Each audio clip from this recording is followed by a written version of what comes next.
Good afternoon, all of you. I hope the screen is visible and I'm audible too. Yes, sir.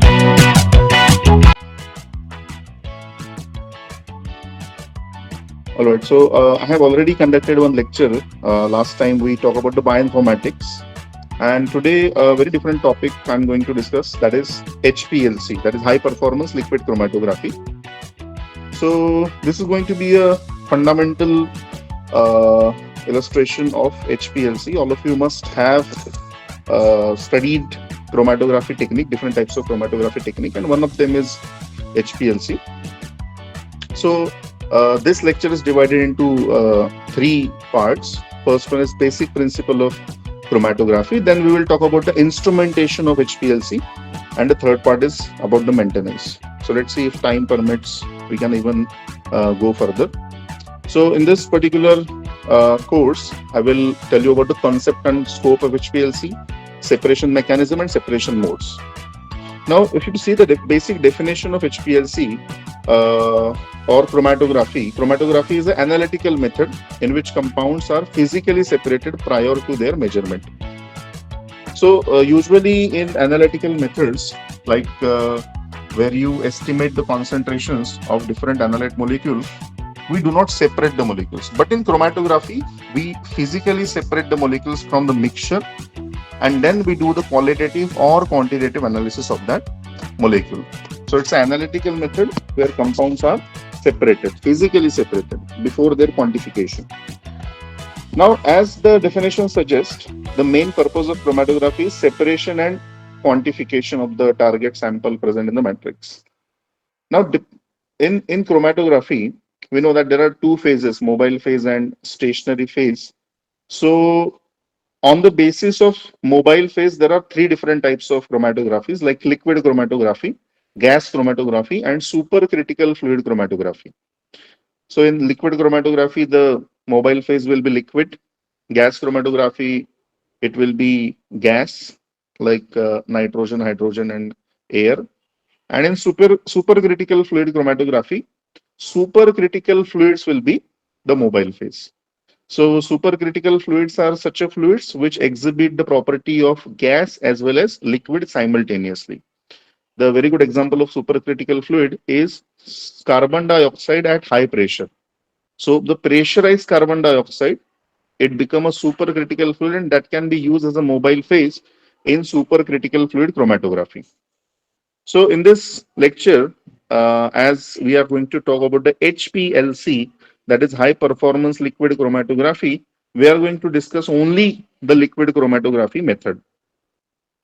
So if you see the history of chromatography, the first chromatography was developed by Mikhail Svet, who is a Russian botanist, and in 1903 he actually developed this method of chromatography. So, what Mikhail Svet has done, he actually separated the plant pigments by using a stationary phase, that is calcium carbonate, and a mobile phase, petroleum ether. So, these kind of column chromatographies we are still doing. So, simply he take calcium carbonate as a stationary phase, which is a polar mobile phase, and petroleum ether as a calcium carbonate as a polar stationary phase, and petroleum ether as a non-polar mobile phase. So when you applied the mixture of plant pigments during the passing through the stationary phase, what happens? These plant pigments got separated. So that was the first ever method development, or the first ever experiment was done in the field of chromatography. Later on, in 1952, there were two scientists, uh, Archer and Singe. So Archer and Singe received Nobel Prize in the field of chemistry for the development of partition chromatography. They received Nobel Prize for their development of partition chromatography in the year 1952. And today we see a lot of developments have happened in the field of chromatography. Many different types of instruments, many different types of detectors are there. And if we specifically talk about the HPLC machine, so Millions of HPLC machines are working worldwide in the different industry and majority in the pharmaceutical industry. Now the question is why to use HPLC? Like in our laboratories, we have column chromatography. Then what is the reason to use HPLC? So HPLC gives us high resolution. Now high resolution, when I say, it means greater separation. So even if your analyte molecules are differ by single carbon atom or single methyl group, this HPLC instrument are able to separate them. So suppose if your entire molecule is same, but in suppose two molecules, there is just a difference of a single carbon atom or there is a difference of just a single methyl group. These two molecules can also be separated by using HPLC. So it gives us a high resolution. Second one is high sensitivity. Sometimes in our sample, the concentration of the analyte molecule is very low, maybe in the ppm or ppb concentration. So ppm is parts per million and ppb is parts per billion. So even though your sample contain this small amount of analyte, we are able to detect it by using HPLC. So that makes the system, that makes the machine highly sensitive. Then we get good repeatability. So every time, whenever you inject the same sample, you will get the same retention time. You will get the same peak. So that gives us good repeatability of the result. That is what we require while doing the scientific research, right? Then small sample size. So even if you have 10 microliter or 20 microliter of the sample, that much sample can be injected into the system. So there is no requirement of the large amount of sample size. Next one is moderate analytical condition. Now, in gas chromatography, we have to vaporize our sample.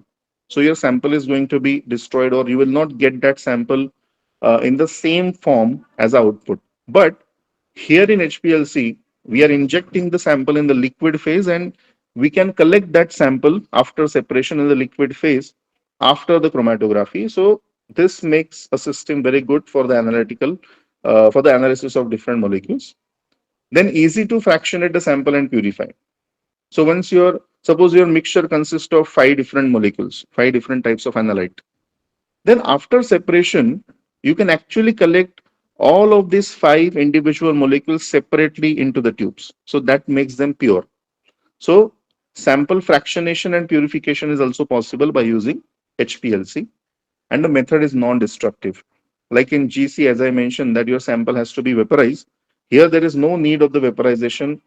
The sample you inject in whatever form or whatever uh, type, the same sample is going to be elute out of the system. So your sample is not going to be destroyed during the chromatography here.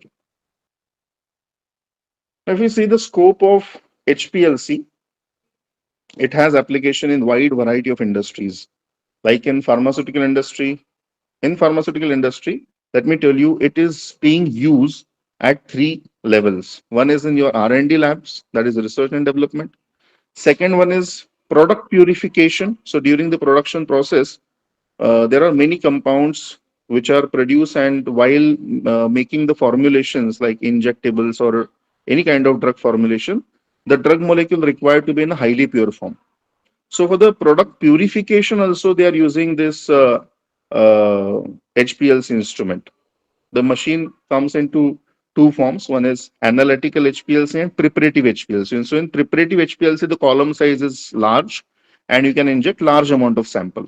So for the product purification in industries like pharmaceutical industries, they use preparative HPLCs. And finally, in the quality control department also, they use HPLC instrument to analyze the samples from the batches of production.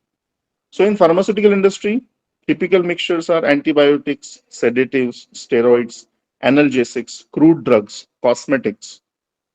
Then in biochemical analysis, we can do the analysis of amino acids, proteins, peptides, carbohydrates, lipids, enzymes, medicines, and hormones. In food industry also, food samples can be analyzed by using HPLC. We can analyze mycotoxins, the toxins which are produced due to the fungal contamination of the food, additives that are present in the food that can be analyzed, saccharins, amino acids, vitamins, fatty acids, coloring agents, antibacterial, all of these items present in the food that can be analyzed with the help of HPLC. Then in industrial chemical, condensed aromatics, surfactants, propellants, dyes, polymers, plasticizers, etc. In forensic chemistry, now in forensic sciences, sometimes they have to analyze the viscera of the person, or the after postmortem they collect the viscera and they have to analyze that viscera, or sometimes they simply have to analyze the blood sample of the victims or blood sample of the accused. Now these analysis can also be done with the help of HPLC, like whether the drugs are present in the blood sample or not, whether poison or alcohol or narcotic substances are present in the blood sample or not. That can be detected with the help of HPLC. So even if they are present in a very small amount, as the machine is sensitive, as the system is sensitive, that small amount can also be detected. Then in environmental field, you can analyze the soil samples, you can analyze the water samples for the presence of inorganic ions, organic acids, agricultural chemicals, pesticides, herbicides, phenols, etc. Then in clinical medicines, we can analyze bile acids, drug metabolites, urine extract, estrogen. Nowadays, for a diabetic patient, this doctor suggests a test that is HbA1c. So earlier, they were suggesting to test the uh, fasting blood glucose and postprandial blood glucose. But nowadays, they are suggesting to undergo the test of HbA1c, that is glycosylation of hemoglobin. So that gives us an idea of around last 3 month sugar profile of that patient. Now, this HbA1c test is actually based on HPLC, and the instrument that is used there, it is based, the basic principle is HPLC itself. So, in diagnostic industry also, this HPLC instrument is getting used. Now, this is the basic flow diagram of HPLC. As you can see in the diagram, these are the parts. The first one is your mobile phase. This bottle is called as mobile phase reservoir. Then there is a pump. Then there is an injector where the sample is actually injected. Then this is the column, which is the heart of the system where actual separation is taking place. This column is enclosed inside a oven. The function of the oven is to maintain the constant temperature of the column so that the separation will not be affected by temperature. And after separation, the analyte molecule, once elute out of the column, they comes in the detector where the detection is carried out. So this is the flow diagram of HPLC. Remember the sequence of the parts. The first one is mobile phase, then pump, injector, column 1, and then finally the detector. And detector send a signal to the computer. Now, once we go further, we need to understand some basic terminologies in HPLC. The first one is chromatogram. So chromatogram is basically a graph. It is a plot of a detector signal output versus time or elution volume. So whenever the sample is coming inside the detector, that detector will detect the presence of the sample and it will convert it into electrical signal. Now that electrical signal will be sent to the computer and computer will plot that electrical signal on the graph. So that entire graph is called as a chromatogram. And by the way, this chromatography word actually comes from the two Greek word, chroma and graphy. So chroma is a color and graphy means to write. So this is a combination of two Greek word. And similarly, this chromatogram is the word which we use to represent the graph of the electrical of the detector signal versus the time. So on the x-axis there is time, and on the y-axis there is a detector signal. I will show you the actual chromatogram where you will understand these terminologies. Then mobile phase. Mobile phase in HPLC it is liquid that moves the solute through the column. Then stationary phase. So inside the column, whatever packaging material is present or packing material is present, that is called as a stationary phase. Now the stationary phase is immobile and it is actually involved in the chromatographic process, in the process of separation. Then next term is peak. Peak is a visual representation on chromatogram based on detector's electrical response due to the presence of sample components. So you know what happened whenever the mobile phase is coming out of the column and getting inside the detector, that mobile phase absorbance is considered as zero. So you get a flat line whenever the mobile phase is flowing through the detector. You get a flat line on the chromatogram. But as soon as the sample comes in the flow cell of the detector, then the absorbance of the detector increases. So that absorbance is converted into electrical signal and that is plotted on the graph. So that flat line or the baseline will turn into 90-degree angle and a peak is formed on the graph. So that is called as a sample peak. Then comes retention time. Now this is a time taken by analyte peak to reach the detector after sample injection. So once you inject the sample, your analyte molecule will spend some time inside the column and then it will come out. So whatever time it spent inside the column and then comes into the detector, that time is called as a retention time. Then comes qualitation. Now in HPLC, you can do both types of analysis, qualitative analysis as well as quantitative analysis. Now in qualitative analysis, you can simply identify the compound, whether it is present or not. And in quantification, you can actually determine the concentration of that component present in the mixture. Okay, so this is the chromatogram. Now, as you can see, there are two axes. One is the time, that is x-axis, and detector signal is on the y-axis. So usually the detector signal is absorbance. Usually it is absorbance. So as the time passes, as you can see, you are getting a very flat line that is called as a baseline, and that is the absorbance of your mobile phase. So the absorbance of mobile phase is set to zero. It is set as a blank.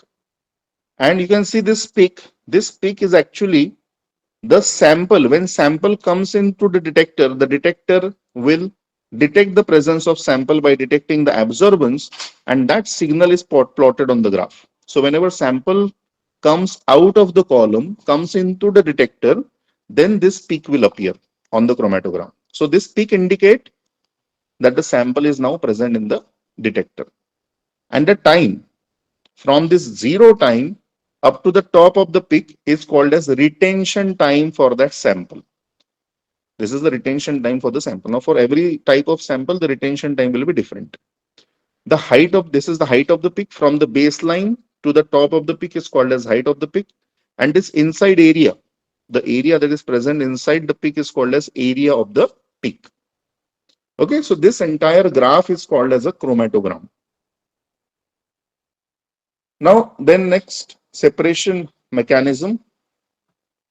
So let us understand that how these molecules from the mixture got separated inside the column, because as I mentioned that the column is the heart of HPLC instrument or any chromatography instrument where actual separation takes place.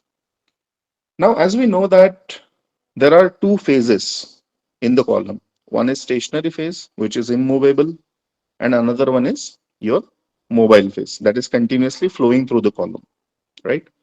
Now, when mixture of compound enters inside the column, what happened? These compound now interact with two different phases. One is stationary phase and other one is mobile phase. Sometimes what happens? The molecule has a strong interaction with the stationary phase, and some molecules has a weak interaction with the stationary phase. Now, these interactions are non-covalent bonds.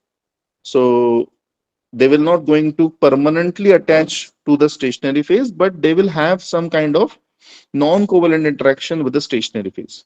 So depending on the presence of functional group, that is which type of functional group are present on the molecule, that is going to decide whether the molecule is having a strong interaction with the stationary phase or it will have a weak interaction with the stationary phase. And that is the actual reason for separation of the molecule. Now, in this example, you can see there are two molecules entering into the column. One is blue, other is red. Now, the blue molecule has a strong interaction with the stationary phase, and red molecule has weak interaction with the stationary phase. So, what will happen? Red molecule will move faster along with the mobile phase, because as they have weak interaction with the stationary phase, their rate of movement, their velocity inside the column will be high. On the other hand, as the blue molecules has more affinity or strong interaction with the stationary phase, their rate of movement will be slow and they will spend more time inside the column. So red molecules will elute out of the column. So whenever the analyte or a molecule or a compound comes out of the column, it is called as a elution.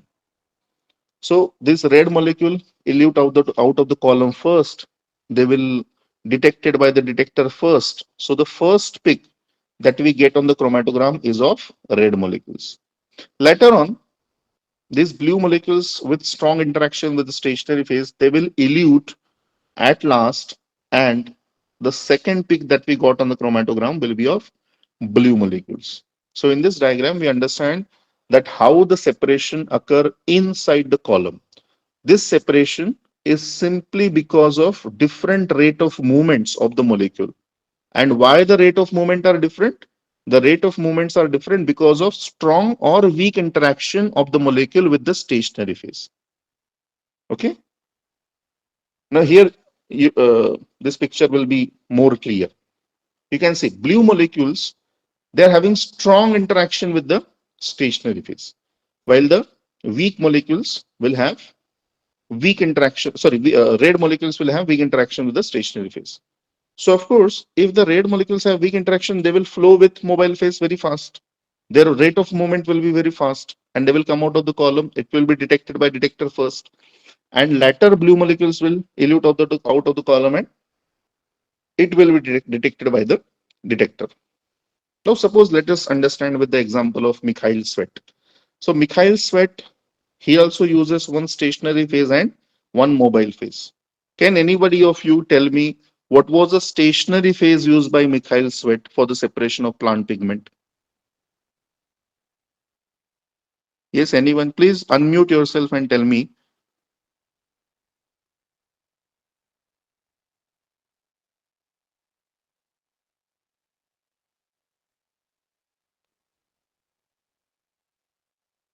What was the stationary phase used by Mikhail sweat? And what was the mobile phase? An exam. N hexane? No, sorry, No. sorry, sorry. Sorry, sorry.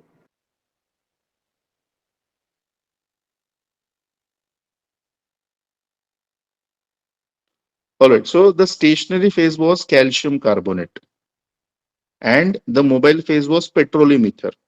Remember? Yes, sir. Okay. So Yes, sir. if you see the nature or the property of these two phases, the calcium carbonate is polar in nature and the petroleum ether is non-polar in nature, right? Their chemical natures are different. Now, if you connect this that particular mobile phase and stationary phase with our example, this indicate the blue molecules have strong interaction with the stationary phase. Suppose stationary phase is polar, that is calcium carbonate. So the blue molecules will have strong interaction with the calcium carbonate. Why they will have strong interaction with the calcium carbonate? Because the blue molecule may be more polar. You know, polar, they have strong interaction. Non-polar, they have strong interaction with each other, right? And polar and non-polar, they will not have any kind of interaction, right? So suppose blue molecules are polar molecules. So that is why they are having strong interaction with the stationary phase, which is also polar. While the red molecules, they may be weakly polar or they have more non-polar functional groups. If they have more non-polar functional group, red molecules, so they will have a weak interaction with the polar stationary phase, that is calcium carbonate. And they will have more interaction or strong interaction with the mobile phase, which is actually non-polar, that is petroleum ether. And they will flow along with the mobile phase itself and they will elute first.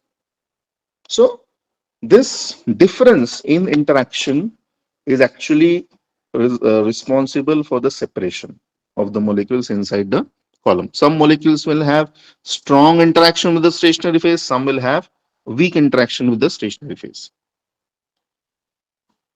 So there are 5 different types of separation modes in HPLC. One is your normal phase chromatography, second one is reverse phase chromatography, third one is ion exchange or ion chromatography, fourth one is size exclusion chromatography, and the fifth one is affinity chromatography. Now normal phase. Now why it is called as normal phase? Because this chromatography was performed by Mikhail Sweat. So that is why we calling it normal phase.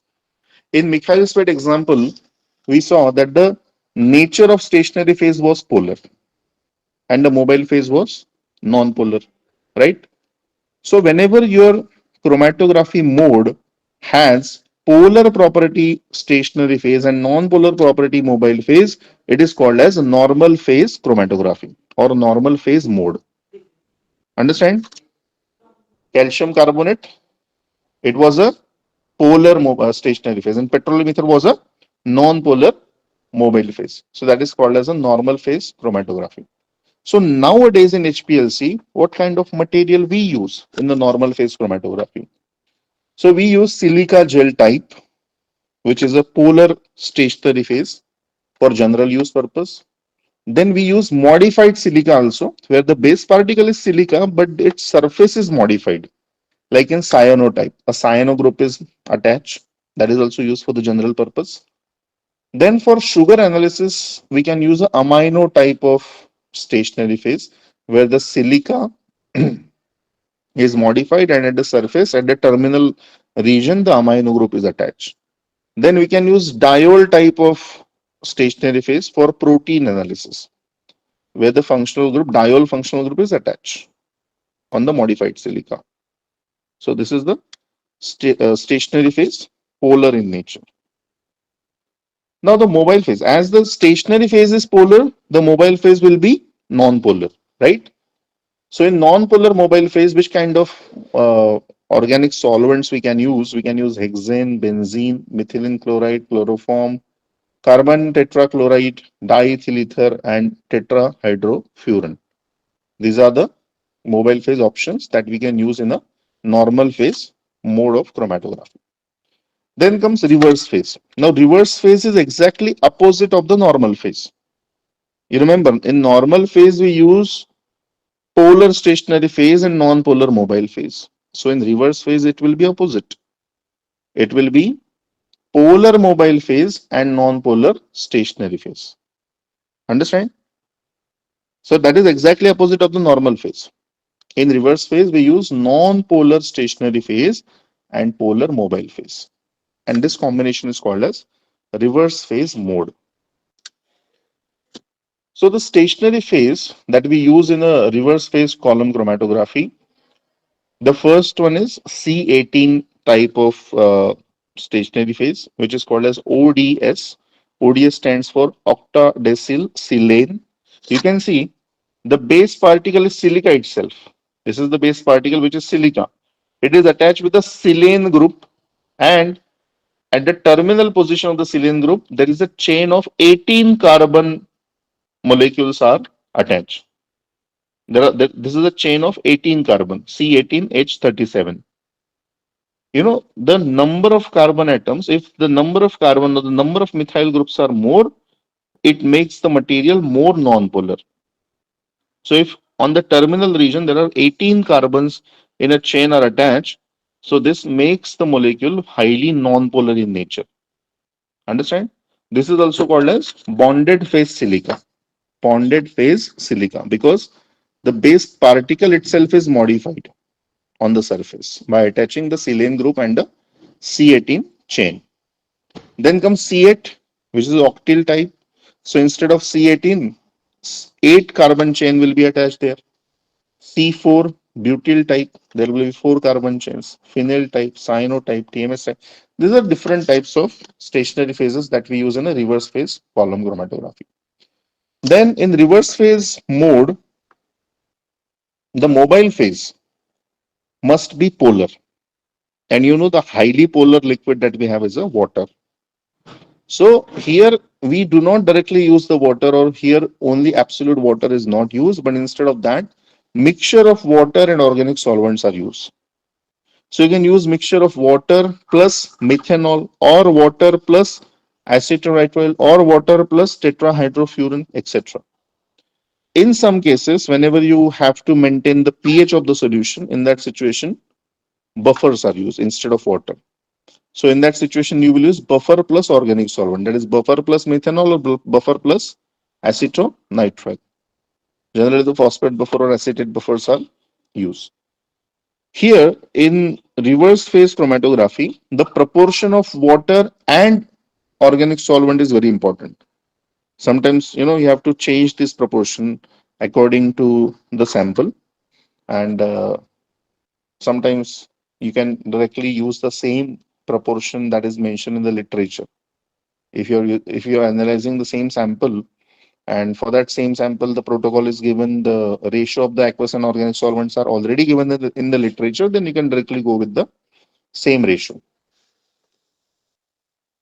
Now, what kind of interaction these analyte molecule have with stationary phase, that we can understand in this slide. You can see A molecules and B molecule, they are different in their polarity.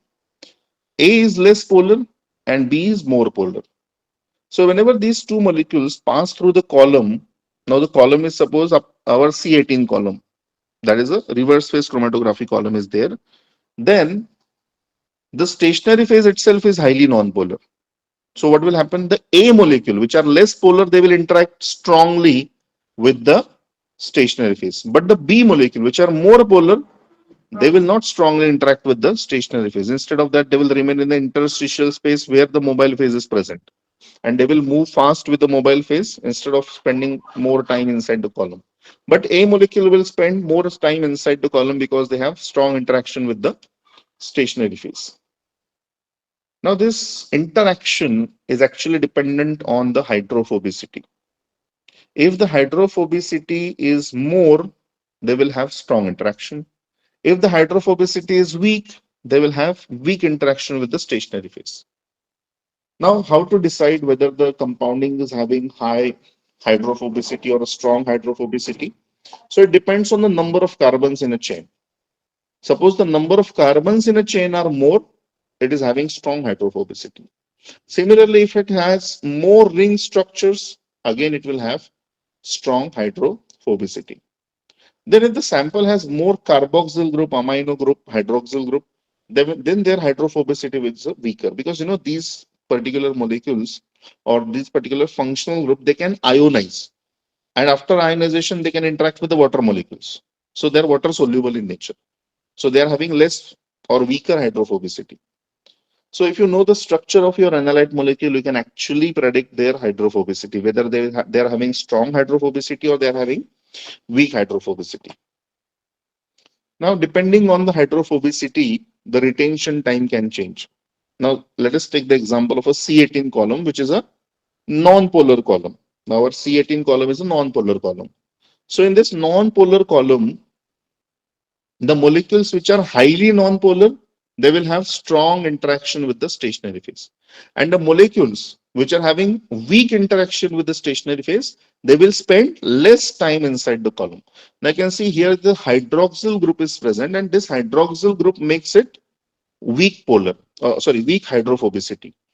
And here in this molecule, as it has more ring structures, it will have a strong interaction with the stationary phase. So the first pick that we got on the chromatogram is of this molecule, and the second pick will be of this molecule. Now we can increase the solvent polarity or we can decrease the solvent polarity also. Now how it can be achieved? As I mentioned in the previous slide, see, in this slide, what I have shown you, that in reverse phase chromatography, the mobile phase that we use is a mixture of water and organic solvent or a buffer and organic solvent. Now, suppose you have this mixture, and in this mixture, water is 80%, and let's say organic solvent is 20%. So the proportion of water is more, it is 80%. So if the proportion of water is more, the solvent will be more polar. Now take another situation where the water is 40% and organic solvent is 60%. So in this situation, water is just 40%, organic solvent is 60%. So that makes the solution less polar and more non-polar, right? So in reverse phase chromatography, you can control the polarity of the mobile phase by increasing or decreasing the percentage or the amount of organic solvent in the mobile phase. See how it affects the separation. Now, this is the example of separation of four molecules which are different in just single methyl group, like methyl paraben, ethyl paraben, propyl paraben, and butyl paraben. Parabens are usually used in cosmetics or shampoos, and these four parabens are they are just differ in single methyl group. Like in methyl paraben, there will be single methyl group. Ethyl paraben, there will be two methyl group. In propyl, there will be three, and in butyl, there will be four. Now, this mixture of these four paraben, when they are separated through HPLC, and the mobile phase that we use is 20% water and 80% methanol, you get this kind of separation. You get this kind of peaks. Now, this chromatogram have very poor resolution. Why poor resolution? Because these first two peaks, they are intermixed, they are mixed with each other. Then second and third peak also, there is not a proper separation in terms of baseline. Fourth one is somehow acceptable, but still it is below acceptable limit. So this first chromatogram cannot be accepted. It cannot be used for analysis purpose. So what do you have to do? You have to separate this peak. Now, if you want to separate the peak, what should be done? The retention time of these molecules should be increased in the column. Why they are mixing with each other? Because they are not retaining in the column. They are not spending sufficient time inside the column, and that's why the peaks are mixed. So if you simply increase the retention time, then they will separate inside the column and you will get a separate peaks. Now, in order to separate the molecule, what you can do? In order to separate the molecules, you have to increase the retention time. So in order to increase the retention time, you have to increase the polarity of the solvent. मतलब ये जो चार molecules है ये जल्दी क्यों आ रहे हैं बाहर, कॉलम से जल्दी बाहर क्यों आ रहे हैं, ज्यादा टाइम क्यों नहीं स्पेंड कर रहे कॉलम के अंदर? क्योंकि आप देखिए सॉल्वेंट की जो पोलैरिटी है 80% मिथेनॉल और 20% वाटर है, मतलब it is more non polar. The percentage of organic solvent is more, water is less. तो आपका कॉलम भी नॉन पोलर है, आपका सॉल्वेंट भी नॉन पोलर है. तो वो सॉल्वेंट के साथ में मोबाइल फेस के साथ में बाहर आ रहे जल्दी. आप क्या कीजिए, you simply increase the polarity, मतलब वाटर को बढ़ाइए, मिथेनॉल को कम कीजिए. तो क्या होगा? They will spend more time with the stationary phase. They will have strong interaction with the stationary phase. So second वाला जो chromatogram है यहाँ पे आप देख सकते हैं कि उनका retention time has increased and you can see the proper separation. Can you see the proper separation in the baseline? ये वाला peak and fourth one and third one peak, can see the proper separation of the baseline. This one also acceptable, third one and second one. But again, the first and second are not acceptable, because there is no proper separation of the baseline. So resolution is still poor for the first and second peak. तो और अभी क्या करना पड़ेगा, और उनका retention time बढ़ाना पड़ेगा. So if you want to increase the retention time, again you increase the polarity of the solvent 40-60. अभी water और बढ़ा है. So what happened in mobile phase? The polarity increases because of increase in water percentage. तो अभी mobile phase की आपकी polarity बढ़ी तो this molecules will spend more time with the stationary phase. They will have more strong interaction with the stationary phase. Now you can see the proper separation. The first and second peak, they are also properly separated or resolved. Second and third are very well resolved, and third and fourth are also very well resolved. So this is how increase in the solvent polarity result into increase in the resolution. Then there is the effect of stationary phase also. Like in case of C18, C18 has 18 carbon in the chain. So it is having highly non-polar in nature, highly non-polar properties. So sample molecule, the sample, if sample is also non-polar, it will have a strong interaction with the C18 molecule. The same sample will have medium interaction with the C8 type of column, and same sample will have weak interaction with the column or the stationary phase. Why this happened? Because of simply changing in the number of carbon atom. Because as the number of carbons increases in the linear chain, that also increases the hydrophobicity. So C18 is highly hydrophobic, it is highly non-polar. So that's why the non-polar sample will have strong interaction with it, while the C4 is weakly non-polar, so it will have a weak interaction with the non-polar sample molecule. So this is how the effect of stationary phase look like. This is the first one, ODS column, octadistylsilane, second one is C8, and third one is TMS. So you can see the ODS column is giving good resolution, good separation here, while the TMS and C8, they're not giving us good separation because of low amount of non-polarity. Then polarity of common organic functional groups and solvents. You can see the aliphatic hydrocarbons, olefins, aromatic hydrocarbons, halides, sulfide, they are having high level of non-polarity.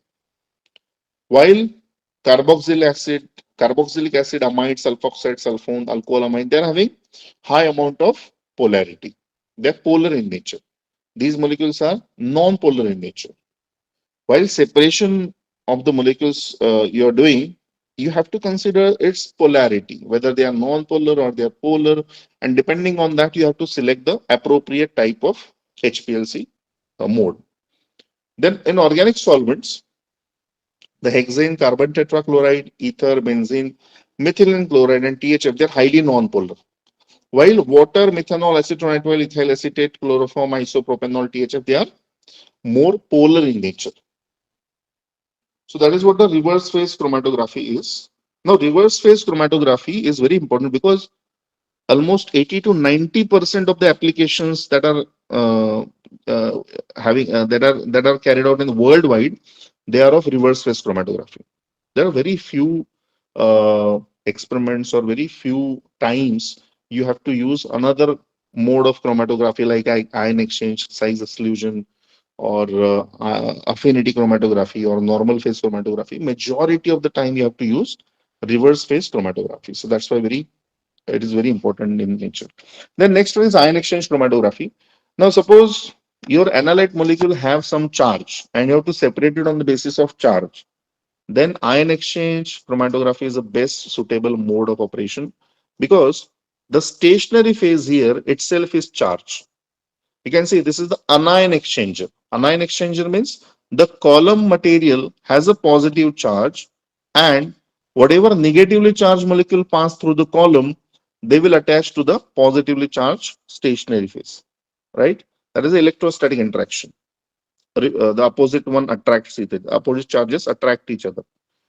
Similarly, whenever you want to separate the cations, now anions are the negatively charged ions and cations are the positively charged ions. Suppose you want to separate the cations from rest of the mixture, you can pass them through the cation exchanger column. Now this cation exchange column has a negatively charged functional group on the stationary phase. So they will bind electrostatically with the positively charged sample molecules. And that is how they are separated. So ion exchange mode can be used in biological field also for the separation of protein, peptide, amino acid analysis, because these molecules are also charged.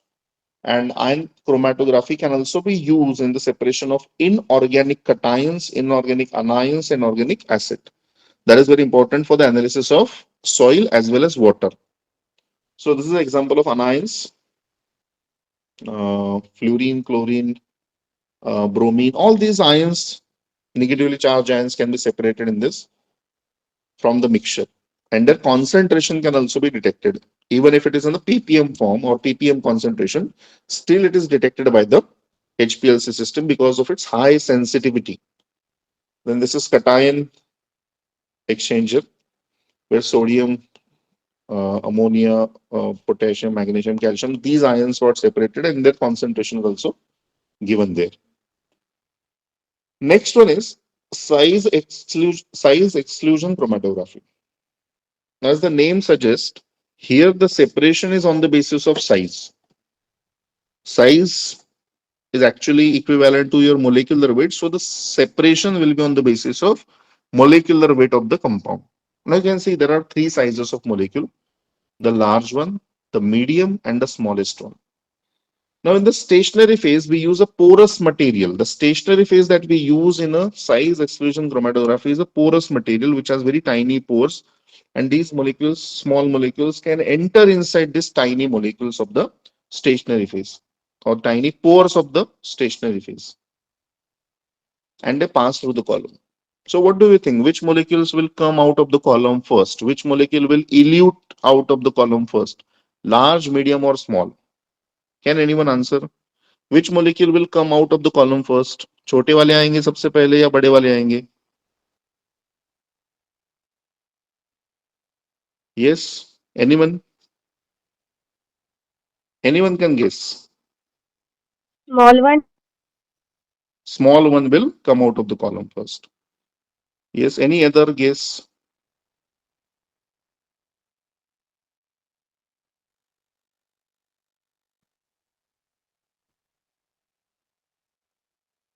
All right, so we think here that the small one will come out of the column first, but here exactly opposite happens.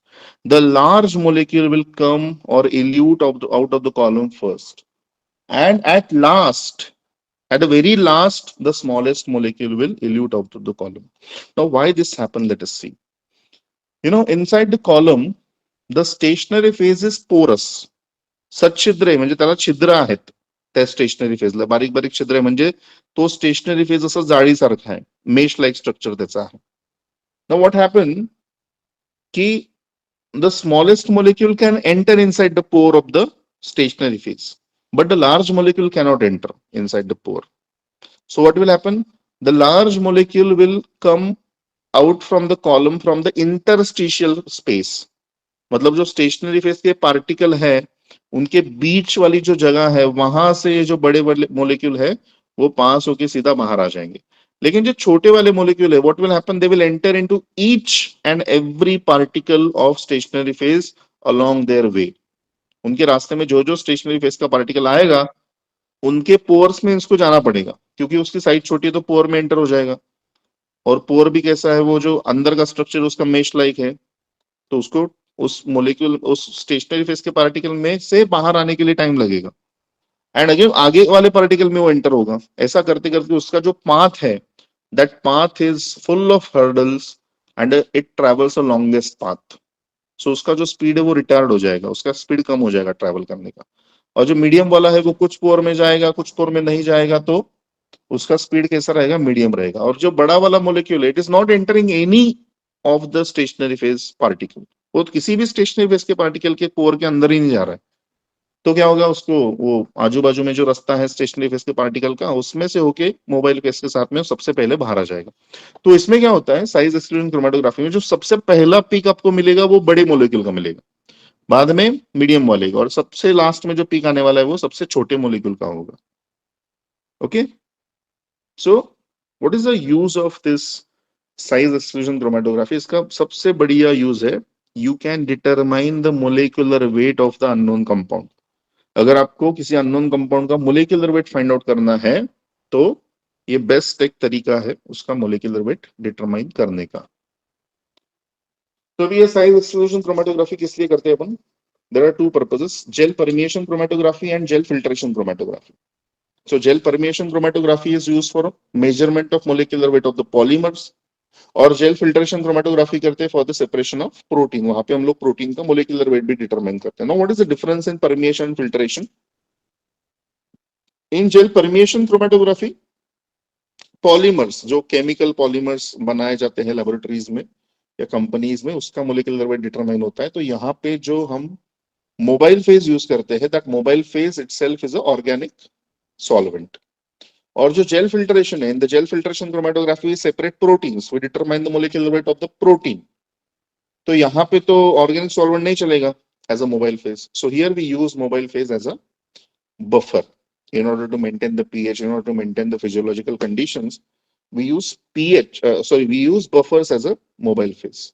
That is the only difference in gel permeation and gel filtration. In gel permeation, we use organic solvent as a mobile phase, and in gel filtration, we use buffer as a mobile phase. So ये एक application है protein के ऊपर किया गया, protein separation using gel filtration column. यहाँ पे देखिए आप जो कॉलम है, it is a gel filtration column, and जो मोबाइल फेज यूज किया गया है that is a sodium phosphate 0.1 molar and 0.1 molar NaCl. Then जो पहला वाला पिक है that is of glutamate dehydrogenase, second वाला पिक है lactate dehydrogenase, third one is enolase, fourth one is analytic kinase and fifth one is cytochrome C. सो 5 आपको pick मिले हैं, and they all pick or these all picks are of enzymes.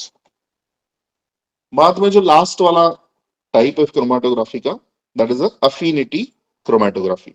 Affinity chromatography. Now, affinity is used in the biological methods for the separation of biomolecules because biomolecules, certain biomolecules have a very strong affinity, have a very strong interaction with their ligand molecules. For example, the enzyme has a strong affinity for their substrate and it is highly specific. It is highly a specific activity. Then antigens have a very strong affinity towards its antigen and a specific affinity towards its antigen. So for antibody, ligand molecule is antigen. For enzyme, the ligand molecule is the substrate. So we can develop this affinity chromatography by finding the affinity ligand, which is coupled to an inert chromatography matrix and specific enough to allow the step elution. Then finding the conditions of the safe binding and release within the stability window of the target molecule and the ligand. Now in this example, you can see this is the stationary phase. What we have done in the stationary phase, we have attached a ligand molecule and we are passing the target proteins through the column. एक example से हम लोग समझते हैं इसको. समझो मुझे एक किसी पर्टिकुलर टाइप की एंटीबॉडी प्यूरिफाई करनी है. I have a mixture of antibody. मेरे पास में एक मिक्सचर एंटीबॉडी का पॉलीक्लोनल एंटीबॉडीज वो है. अभी उसमें से मुझे एक टाइप की सिर्फ एंटीबॉडी सेपरेट करनी है, प्यूरिफाई करनी है. तो मैं क्या करूंगा, मैं उस एंटीबॉडी का जो एंटीजन है उसको मैं स्टेशनरी फेज का जो मटेरियल है उसके सरफेस पे अटैच कर दूंगा. I will take inert material for the stationary phase और उसके सरफेस में ये एंटीजन मुझे अटैच करना है और वो एंटीजन वाला जो लिगैंड मॉलिक्यूल है उसको मैं कॉलम के अंदर फिल कर दूंगा and then I will pass the mixture of antibody through the column. So what will happen, जो एंटीबॉडी इस एंटीजन के खिलाफ बनी थी, the antibodies which are specific against this antigen, they will retain inside the column. वो column के अंदर रह जाएंगी. क्योंकि कॉलम के अंदर एंटीजन है और उस एंटीजन को वो एंटीबॉडी क्या हो जाएंगी, बाइंड हो जाएंगी. और बाकी जो भी बची हुई एंटीबॉडीज है वो एंटीबॉडीज कॉलम में से बाहर आ जाएंगी क्योंकि उनका एंटीजन कॉलम में है नहीं, राइट. और अभी मुझे क्या करना है, जो कॉलम में एंटीबॉडीज एंटीजन को बाइंड हुई है उनको मुझे बाहर निकालना है. वो कैसे कर सकते हैं हम लोग, simply you change the binding condition. अगर किसी एक पीएच पे उनका बाइंडिंग हो रहा है तो आप मोबाइल फेस का पीएच बदल डालो. पीएच बदलने के बाद में वो जो उनका जो नॉन कोवेलेंट इंटरेक्शन है वो ब्रेक हो जाएगा और आपको एंटीबॉडी प्योर फॉर्म में बाहर आके मिल जाएगी. या तो फिर वो बफर सॉल्यूशन का आयोनिक स्ट्रेंथ चेंज कर दो, उससे भी वो डिटैच हो जाएंगी. So in this way a target protein can be purified. So that is very unique application of chromatography for the purification. That is affinity chromatography. Now choice of LC mode. As I mentioned, there are 5 modes: normal phase, reverse phase, ion exchange, size exclusion and affinity chromatography. तो आपको normal phase कब use करना है, when your sample is having mixture of isomers and compounds not suitable in the organic or water mixture. जब भी आपके पास में जो सैंपल है वो आइसोमर से है या तो फिर वो आपका जो सैंपल है वो वाटर और ऑर्गेनिक सॉल्वेंट के मिक्सचर में सोल्यूबलाइज नहीं हो रहा है, at that time you can use the normal phase chromatography. Otherwise you can use the reverse phase chromatography. एक तो आपका मॉलिक्यूल न्यूट्रल है या तो फिर वो नॉन आयोनाइज कंपाउंड है जो वाटर और ऑर्गेनिक सॉल्वेंट के मिक्सचर में डिसॉल्व हो सकता है, तो आपको जाना है for the reverse phase chromatography. या तो फिर आपका जो मॉलिक्यूल है वो आयोनाइजेबल है, आयोनिक कंपाउंड है, लाइक इनऑर्गेनिक आयंस हो गए, आपके ऑर्गेनिक एसिड्स हो गए, तो उस केस में आपको जाना है ion exchange chromatography. Inorganic ions, proteins, nucleic acid, organic acid, मतलब जहां पे भी चार्ज है, जिस भी मॉलिक्यूल के ऊपर चार्ज है, उसको सेपरेशन करने के लिए आपको जाना है, you have to use ion exchange chromatography.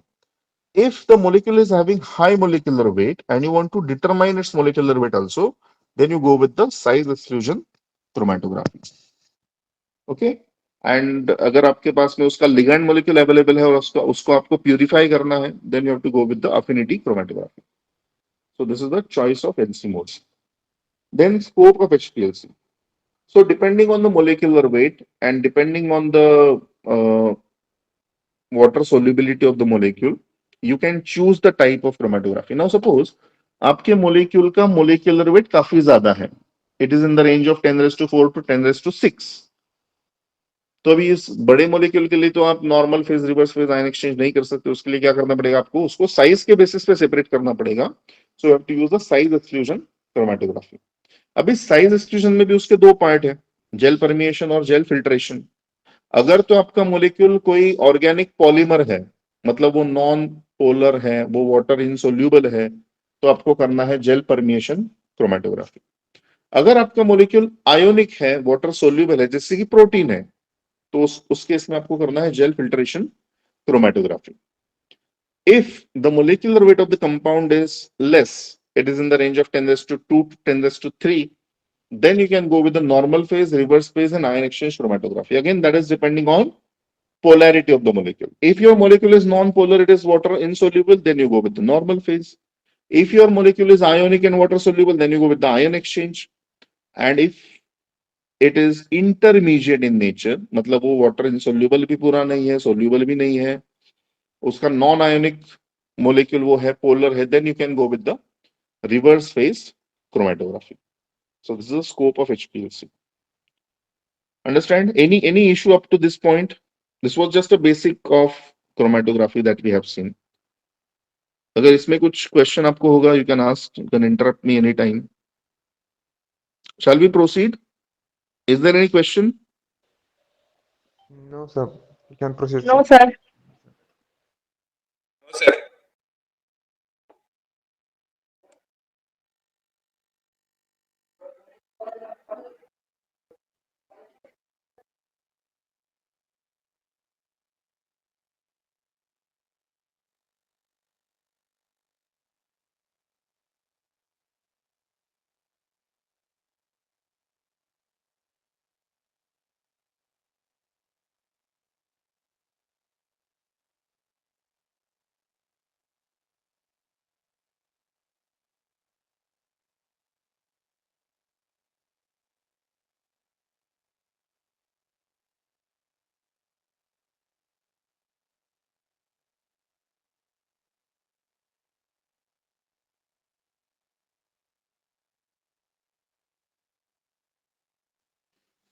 All right, so if there is no question, we can move further. Instrumentation of HPLC. Now, there are three possible configurations in HPLC instrument. One is called as isocratic system. Second one is called as low pressure gradient system. And the third one is high pressure gradient system. Now, further discussion now on or now onwards, the further discussion will be only of reverse phase HPLC. We will not talk about the normal phase or any other type of HPLC, only the reverse phase mode. Why reverse phase mode? I told you because it's used almost 90% of the times we are using reverse phase HPLC. Very few times we require this other type of modes of HPLC. So in reverse phase chromatography or in reverse phase mode, the stationary phase is non-polar and the mobile phase is polar, right? In HPLC reverse phase chromatography, the mobile phase generally we use is a water and organic solvent mixture or buffer and organic solvent mixture. The stationary phase usually it is C18, that is ODS type of column, octadecyl silane. I show you the structure of it. Okay, so your stationary phase C18 or C8 or C4. Basically, it is non-polar in nature. and your mobile phase is a mixture of water and organic solvent. So water is always denoted by A and organic solvent is always denoted by B. Now suppose during your HPLC or during your chromatography, the percentage of A and B is remain constant. मतलब suppose आपका 30 minute का chromatography है और पूरे 30 minute के अंदर आपका जो ए है मतलब जो वाटर है वो 60% है और मिथेनॉल जो है जो बी है वो 40% है, वो चेंज नहीं हो रहा है थ्रू आउट क्रोमेटोग्राफी। वो परसेंटेज जो है वो प्रोपोर्शन जो है वो कांस्टेंट है, उसे कहते हैं आइसोक्रेटिक सिस्टम। मतलब मोबाइल फेज में जो वाटर और ऑर्गेनिक सॉल्वेंट का जो मिक्सचर है उसका प्रोपोर्शन में पूरी क्रोमेटोग्राफी के दरमियान चेंज नहीं कर रहा हूं, then that system will be called as isocratic system. Understand? और दूसरा जो सिस्टम होता है that is a gradient system. अभी ग्रेडियंट में क्या होता है कि एक साइड में आपका कम और दूसरे साइड में ज्यादा। अगर वो कॉन्सेंट्रेशन ग्रेडियंट होगा तो एक साइड कम कॉन्सेंट्रेशन होगा, दूसरे साइड में ग्रेजुअली क्या होगा वो बढ़ते जाएगा और वो ज्यादा कॉन्सेंट्रेशन होगा, उसको हम कहते हैं ग्रेडियंट। तो ग्रेडियंट में क्या होगा, your A and B percentage are not fixed, but the percentage of B increases with respect to time। देखिए जैसे जैसे टाइम आगे जा रहा है, मतलब जैसे जैसे आपकी क्रोमेटोग्राफी आगे जा रही है, B का जो परसेंटेज है वो बढ़ रहा है। B का परसेंटेज बढ़ रहा है मतलब A का परसेंटेज घट रहा है, वो कम हो रहा है। राइट? सो समझो आपने सबसे पहले जीरो टाइम पे बी का परसेंटेज रखा है 20%, मतलब मिथेनॉल का परसेंटेज है 20% और वाटर का परसेंटेज है 80%। और आपने बोला कि जो 30 मिनट का मेरा क्रोमेटोग्राम है उस 30 मिनट के दरमियान ये जो बी है वो 20 से बढ़कर जाना चाहिए 60। तो क्या होगा ग्रेजुअली जैसे जैसे टाइम आगे जाएगा ये 20% जो बी है वो 20 का 21 होगा, 21 का 22 होगा, ऐसा करते करते that will increase up to 60%। और साइमल्टेनियसली जो ए है मतलब जो आपका वाटर है उसका परसेंटेज साइमल्टेनियसली घटते जाएगा। जैसे ही ये 20-60 पे पहुंचेगा तो आपका वाटर भी 40 पे आ जाएगा। Understand? That is called as gradient. Gradient में आपको क्लियर दिख रहा है कि जब क्रोमेटोग्राफी शुरू हुई थी at that time the concentration of b और the percentage of b was less, and जब क्रोमेटोग्राफी आगे जा रही है, जब जैसे वो खत्म हो रही है वैसे आपका जो बी का कॉन्सेंट्रेशन है that is gradually increase and वो बढ़ते चला गया। लास्ट में कुछ एक पॉइंट पे आपने जो सेट किया था वहां पे आपके वो रुक गया। इसे कहते हैं ग्रेडियंट सिस्टम। अभी ग्रेडियंट के दो टाइप है, लो प्रेशर ग्रेडियंट और हाई प्रेशर ग्रेडियंट। तो इसमें सब ये इट डिपेंड्स ऑन पंप कि आपके सिस्टम में कितने पंप है। अगर आपके सिस्टम में एक पंप है तो वो हो जाएगा आपका लो प्रेशर ग्रेडियंट सिस्टम। लेकिन अगर आपके सिस्टम में जितने सॉल्वेंट है उतने पंप है then it will be high pressure gradient system. Understand? So मेरे पास में समझो दो सॉल्वेंट है, वाटर है और मिथेनॉल है, और वाटर को मैंने अलग पंप लगाया, मिथेनॉल को मैंने अलग पंप लगाया। तो अभी दोनों पंप मिला के तो हाई प्रेशर जनरेट करेंगे ना, तो वो सिस्टम को बोलूंगा मैं हाई प्रेशर ग्रेडियंट सिस्टम। लेकिन समझो मेरे पास में चार सॉल्वेंट है, चार सॉल्वेंट की बोतल है और चारों को मिला के मैंने सिर्फ एक पंप से कनेक्ट किया है, मतलब एक ही पंप वो चारों सॉल्वेंट या दो सॉल्वेंट उनमें से पंपिंग कर रहा है, तो उस सिस्टम में तो प्रेशर कम रहेगा बिकॉज ऑफ सिंगल पंप। सो उसे कहते हैं low pressure gradient system. Understand? These are the three possible configuration of any HPLC machine: isocratic system, low pressure gradient system and high pressure gradient system। तो जब मैं ये pump बोलता हूं, high pressure low pressure बोलता हूं, तो कितना प्रेशर मतलब HPLC के अंदर कितना प्रेशर ये पंप एक्सर्ट करता है, तो उसका आंसर है लगभग 5000 to 7000 psi। That is the range of pressure that is exerted by the HPLC pump। मतलब जो मोबाइल फेज है आपका उसका जो प्रेशर है वो it can be increase up to 5000 to 7000 psi। psi stands for pound per square inch which is a unit of measuring pressure। दूसरे कोई कोई पंप होते हैं जिनमें प्रेशर बार में दिया होता है, बार इज ऑल्सो यूनिट। कोई कोई पंप होते हैं उनके अंदर प्रेशर kgf पर सेंटीमीटर स्क्वायर के अंदर दिया होता है, that kgf stands for kilogram of force पर सेंटीमीटर स्क्वायर। तो जो kgf है और जो बार है the units are almost equivalent, मतलब एक kgf is equal to something 0.98 बार, तो मतलब 1:1 ही प्रोपोर्शन है उसका। तो जो पीएसआई में हम लोग मेजर करते हैं 5000 to 7000 पीएसआई। अगर आप लोग बार में या केजीएफ में अगर उसको मेजर किया, then you can see the pressure is up to 400 to 500 bar या 400 to 500 kgf per centimeter square. That much amount of pressure can be exerted by the HPLC pump. अभी और एक नए इंस्ट्रूमेंट मार्केट में आए हैं जिनको UHPLC कहा जाता है। UHPLC stands for Ultra High Pressure Liquid Chromatography, UHPLC। उनके अंदर प्रेशर जो है 15,000 से 18,000 psi तक जाता है। Means almost 3 times of the normal HPLC। वहां पे प्रेशर जा सकता है। तो अभी HPLC जो इंस्ट्रूमेंट है, there are two possible